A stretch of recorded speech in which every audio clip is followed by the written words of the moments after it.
Rusame reader, Crow Song! And today I will be reading to you from Black Coffee by MysterySaviour. Now, on to Act 1, Chapter 3.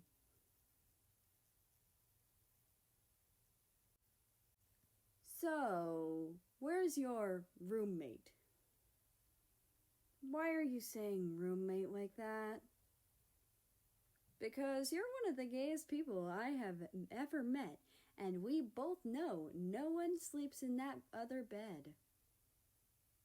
Japan snorted, flicking an ear at him. Me? The gayest? That's rich Gaylord. Okay, correction. One of the most lesbianist people I've ever met. America snickered as he ducked to avoid being hit by a pair of pastel yellow panties. That's not even a word! Besides, stop shipping me with every girl I meet. That's my job, Gaylord. Yep, I know. You think I haven't seen your self-inserts? We have been sorting through this stuff for a good 2 hours, after all. Japan blushed and lashed her tail out at the taller country, who waved two extremely glitterified binders in her face. She moved to snatch them from America's grasp, but he swiped them away before she could. He cleared his throat and began reading, holding off the smaller, very embarrassed country with one hand. She looked up at me with what I could only describe as lust as I held her there, pinned against the wall under me. It was almost as if she enjoyed being dominated like that. Right, that's enough, Japan squealed, trying to drown out America's dramatic reading with her own embarrassed squeaks. She finally was able to reclaim her precious fanfics by sidestepping America and held the binders close to her chest. America laughed, flicking her in the head as he carefully put Japan's prized alcohol pens into the cardboard box labeled art. You know, they're actually really good. You should be proud. Japan sighed melodramatically as she threw the binders haphazardly onto her unmade bed. I am proud. I just don't want the whole world to know about my fantasies, Amekun. You're loud as hell. Yeah, I know. Sorry. Thanks for being sincere, Japan giggled sarcastically. But no, seriously, where is South? Shouldn't she be the one helping you with this? He carried a rather heavy box that had already been taped up to the door. Not that I mind helping you move, America said quickly, his voice strained from the weight in his arms. No wonder Japan asked him. Neither her nor South could lift stuff like that. Well, they could if they tried. They just wouldn't try. She had something to do. I can't remember what. Japan shrugged as she folded more clothes from her wooden wardrobe.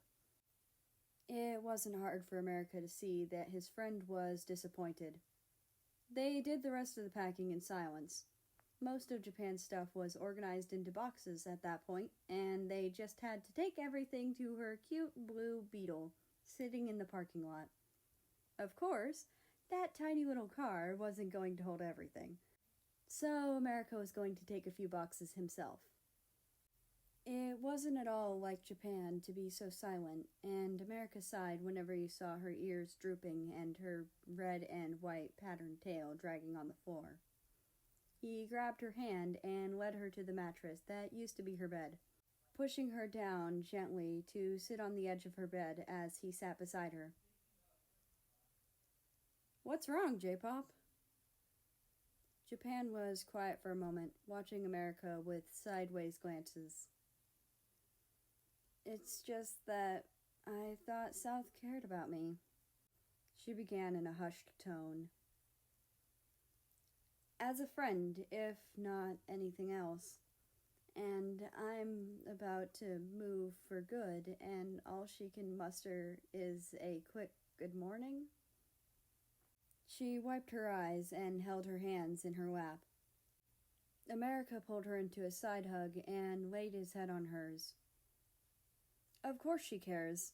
You're awesome, and she knows it. She was probably just scared of seeing you go. Yeah, Japan sniffled, offering her friend a half-smile. I guess you're right. Arigato, Ame-kun. No prob, Bob. Japan snickered and hit him playfully on the chest. Just before they started bickering, a loud knock sounded on Japan's dormitory door. Were you expecting anyone? America asked, puzzled. The shorter of the two shook her head, picking her way through the boxes and bags to the door. The room had been split in half when South and Japan moved in. South on the left and Japan on the right. Most of Japan's boxes were all over the place, but somehow still remained on her side of the room. Hi? China stood before Japan with a huge grin on his face. So, you're finally leaving, huh? Japan playfully batted his head before smiling. Yes, and I won't have to deal with your shenanigans anymore. Shenanigans? China echoed, shaking his head with a chuckle. You've been spending far too much time with America. America snickered at that and sauntered over to the door, leaning on the frame. Care to say that to my face? Ah, speak of the devil. America grinned and pulled the red and yellow country into one of those man hugs, doing that slap on the back thing before parting. China reciprocated lazily, although despite his demeanor, the Asian country seemed to be in a rush. He turned to Japan. So, there's a small get-together happening at Gently's. That new bar downtown? Not too thrilled about being interrupted, China nodded. Yes, and it's actually a fairly nice place. I thought it would be a good opportunity for you to meet my friends before you are gone forever. The Neko country smiled, waving her tail slowly from side to side to show her enthusiasm. Although America did notice it seemed rather toned down compared to her usual method of screaming off people's ears. Poor things probably still hung up on South, America predicted as China led them out the door and down the hall. Japan locked up behind them and followed in step with China, debating which was the best way to cook rice, something they actually did pretty often. The two of them could just never seem to agree on stuff like that. America let his thoughts wander as he trailed after the two squabbling countries. It seemed like China was planning something, but he couldn't figure out what it was for the life of him. Surprise! America had to take a step back and block his ears, the chorusing of his friends just being too goddamn loud. Oh my god, this looks amazing! Japan gushed, springing into South's arms, who was at the head of it all. She wasn't wrong. The place did look amazing. The bar had red and white streamers and balloons extending from the ceiling, some ribbons tickling the top of America's head. There was a huge table set up in front of them, overflowing with presents, drinks, and cards. Also, more balloons. A huge banner hung from the rafters saying, "See you again soon," decorated in stars, moons, and of course, glitter. South had organized for all their friends to attend, literally. Italy was scolding Poland in the corner in her usual motherly tone, with Germany awkwardly sipping his beer while rubbing his friend's back. Holland was repeatedly blowing into an orange kazoo as Colombia searched for as many party poppers as he could find and blasting them into Jamaica and Philippines' ears, who were chatting in their seats. Switzerland and Canada were in a never-ending cycle of offering food to the other, trying to be polite.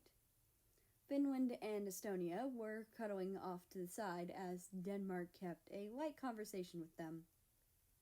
North Korea was being salty, leaning on the wall and drinking.